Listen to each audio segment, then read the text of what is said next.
Nosso tema de hoje, pedagogia franciscana e o nosso cenário atual, século XXI. Sejam bem-vindos, vamos mergulhar nessas águas juntos. Venham comigo.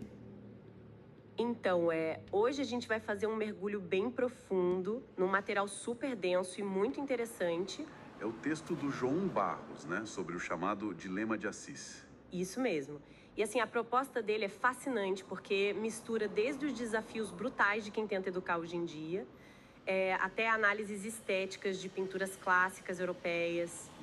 E o nosso objetivo principal aqui é explorar o grande paradoxo moderno da chamada marca Francisco. Exato, a grande dúvida é como que uma instituição de ensino sobrevive à competitividade brutal do mercado hoje, sem domesticar a radicalidade dessa filosofia original. Como evitar que o carisma vire só um produto de nicho? Um selinho bonitinho para vender status, sabe?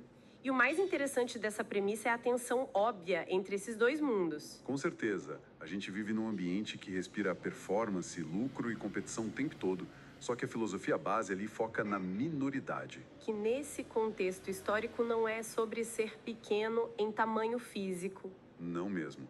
É a escolha consciente de se colocar a serviço do outro. É abrir mão daquela necessidade constante de dominar. Nasceu justamente para quebrar a lógica do acúmulo, né? Então, tentar embalar isso como um produto comercial moderno é quase uma contradição em termos. E isso bate de frente com a nossa realidade atual. A gente está numa época movida pela geração da autopromoção. Onde o valor é quantificado por like. Isso. Quantificar valor humano por engajamento digital. A ideia de escolher voluntariamente ser o menor parece que veio de outro planeta para quem está imerso nisso. É o que o filósofo Byung-Chul Han descreve como a sociedade do cansaço. A gente simplesmente se esgota de tanto tentar provar o próprio valor. Manter as aparências cansa. Exato. E o contraponto que as nossas fontes trazem, citando o historiador Jacques Dallaroum, é a tal democracia medieval franciscana. Onde o foco era o encontro real, sem métricas de sucesso. Foco total no contato físico, no trabalho manual e em abraçar a própria vulnerabilidade.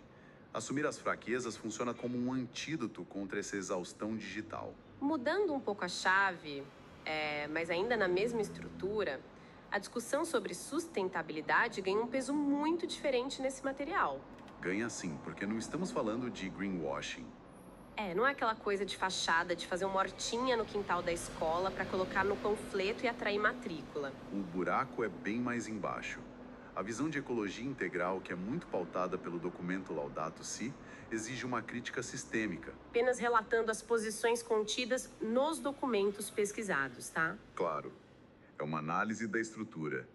E a forma como o material ilustra isso com arte clássica é brilhante. Tem uma pintura do século XV, do Saceta. O casamento místico de São Francisco com a Dama Pobreza. Essa mesma. Visualmente é uma provocação estética maravilhosa. A pintura eleva a pobreza a um status quase de realeza mística. Mostrando que a verdadeira nobreza não está nas posses, mas na dispossessão. A riqueza real ali é não precisar acumular nada para ter valor. E se a gente entra nessa de questionar quem detém a riqueza, inevitavelmente esbarra na questão de quem manda na estrutura toda. O que nos leva ao desafio da liderança feminina. Sim, a figura de Santa Clara ganha um protagonismo absoluto na análise daquela pintura do século XIV. A Santa Clara e suas irmãs. O androcentrismo sempre ditou regras. Mas nessa obra a gente vê a Clara como arquiteta de um modelo totalmente novo, sem estar na sombra de ninguém. É o que o texto chama de pedagogia do cuidado, né? E a sinodalidade também. A transição de hierarquias rígidas para espaços de governança descentralizada.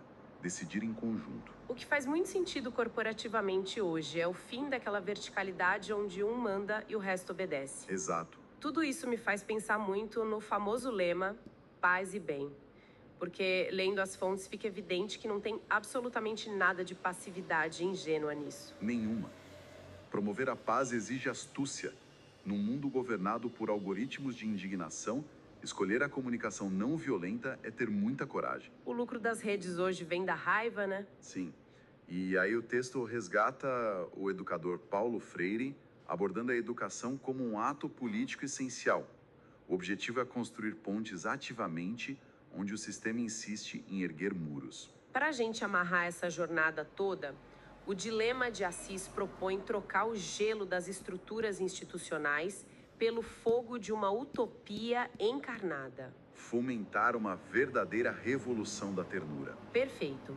E para quem está nos ouvindo, a gente encerra com uma provocação para continuar refletindo. Se o cerne absoluto de toda essa filosofia é subverter a lógica mercantilista, será que é sequer possível para as grandes instituições modernas aplicarem essa revolução da ternura? Ou será que, de forma paradoxal, a própria simplicidade radical acaba sendo engolida e transformada em só mais uma estratégia de marketing para vender status?